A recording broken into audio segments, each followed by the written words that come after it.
एक युवक ने बूढ़ी महिला की हत्या करके उसके लाश को नोच नोच के खा रहा था। इस घटना की पूरी कहानी सुनकर आप भी हैरान हो जाएंगे। तो नमस्कार, आदाब, सत श्री अकाल। मैं आशुतोष सांडिल, आप देख रहे हैं क्राइम भूमि। दोस्तों, फिर से इस बढ़ती जुर्म की दुनिया में एक नई क्राइम कहानी लेकर आप सबों के बीच हूँ। आज की कहानी राजस्थान की पाली जिले की सैंडाला थाने की है।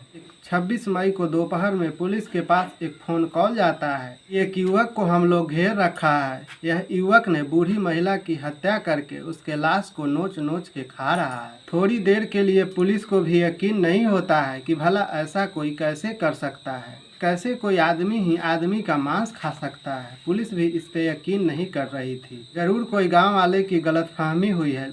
ये सब सोचते हुए पुलिस फौरन मौके पे अपने टीम के साथ पहुंचती है। पुलिस वहां पहुंचती है तो देखती है कि चारों तरफ अफरा तफरी मचा हुआ है और गांव वालों ने उस युवक को घेर रखा है। युवक का मुंह पूरा खून से भरा हुआ था और उसका कपड़ा भी खून से लथपथ था, लेकिन किसी की हिम्मत नहीं हुई थी कि उसको जाकर पकड़ सके। चारों तरफ से लोग उसे घेर रखे थे। पुलिस उस युवक के पास पहुंचती है और उसको जैसे तैसे करके हाथ पैर बांधकर पुलिस उसे गिरफ्तार करती है। फिर उसे पुलिस अस्पताल ले जाती है और गांव के लोग से जब पुलिस पूछती है तो गांव के लोग बताते हैं कि शांति देवी नाम की एक महिला को उस युवक ने बकरियां चराने के क्रम में पत्थर मार गिराया। फिर उसकी मृत्यु हो जाने के बाद उसके मांस को चाव से उस युवक ने खाया है। गांव वालों से सुनकर पुलिस उस घटना स्थल पे पहुंचती है, जहां पे झोपड़ी में शांति देवी रहती थी और वहीं पे रहकर उसी रास्ते पे बकरियां चराती थी। उस युवक ने पहले शांति देवी को मारा था, फिर उसके चेहरे को नोच नोच कर खाया था और फिर उसके हड्डियों को भी चबा चबा कर उस युवक ने खाया था। इसलिए उस युवक के मुंह में काफ़ी सारा खून लगा हुआ था। ये सब दृश्य अन्य साथी जो साथ में बकरियां चरा रहे थे ये सब पुलिस को बताते हैं। फिर वही युवक जोर जोर से चिल्लाया, जिसके बाद सारे लोग गांव के इकट्ठा हुए और पकड़ने की कोशिश की, लेकिन वह युवक ने 1 किलोमीटर तक सभी को दौड़ा दिया। इसके बाद पुलिस को सूचना दी गई और पुलिस मौके पे पहुंचकर उस युवक को अपने समझबूझ से गिरफ्तार किया। पुलिस ये सब देख और सुन काफ़ी हैरान थी। सबसे पहले पुलिस उसे अस्पताल लेकर जाती है और डॉक्टरों से जानना चाहती है कि इस युवक की कौन सी बीमारी है जो कि यह घटना की और इस तरह की हरकत की अंजाम दिया है।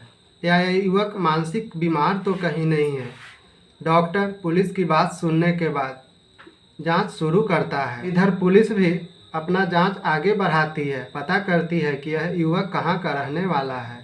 तो पुलिस को इस युवक की एक आधार कार्ड हाथ लगती है, जिसमें इस युवक का उम्र लगभग 24 साल था। इस युवक का नाम सुरेंद्र ठाकुर था और यह मुंबई का रहने वाला था। आखिर यह मुंबई से चलकर राजस्थान तक कैसे पहुंचा? इस युवक के पॉकेट में एक टिकट भी था, जो कि टिकट बस की थी और पुलिस इस युवक के आधार कार्ड से इसके फैमिली को संपर्क करने की कोशिश कर रही थी। आखिर यह मुंबई से राजस्थान क्यों आया था? इसी बीच सुरेंद्र ठाकुर जब होश में आता है तो वह कुत्ते की तरह हाँफने लगता है और सभी को काटने दौड़ रहा था। इस सुरेंद्र की दृश्य देखकर सभी डॉक्टर डरे हुए थे। किसी के पास हिम्मत नहीं थी कि उसका जाकर इलाज करे। इसलिए डॉक्टर राजस्थान से जोधपुर की मथुरा दास माथुर अस्पताल में रेफर कर देते हैं। लेकिन डॉक्टरों ने रेफर करने से पहले हाई डोज वाली नशे की 4-5 इंजेक्शन उसे देते हैं, फिर उसे रेफर करते हैं कि रास्ते में उसे होश न आ जाए और वह किसी पे वार न कर सके। और जब वह जोधपुर पहुंचता है तो डॉक्टरों की बड़ी बड़ी टीम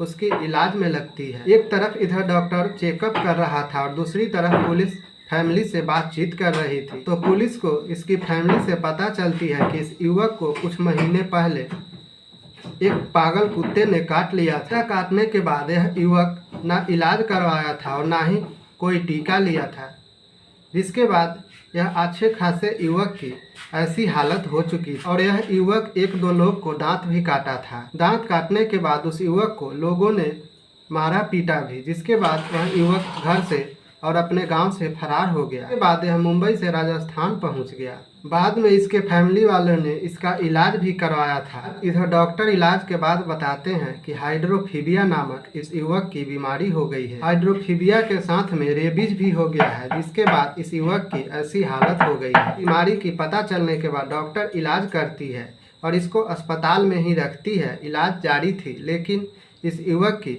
1-2 दिन के बाद अस्पताल में ही मृत्यु हो जाती है। बाकी इस कहानी पे आपकी क्या राय है कमेंट बॉक्स में ज़रूर बताएं। कहानी सुनाने का उद्देश्य किसी की दिल दुखाना और भावनाओं के साथ खिलवाड़ करना नहीं है, बल्कि आपको जागरूक करना है ताकि आप सतर्क रहें, सुरक्षित रहें। मिलते हैं फिर इसी तरह की नई क्राइम कहानी लेकर अगले वीडियो में। तब तक के लिए रखिए आप अपना ख्याल। जय हिंद, जय भारत।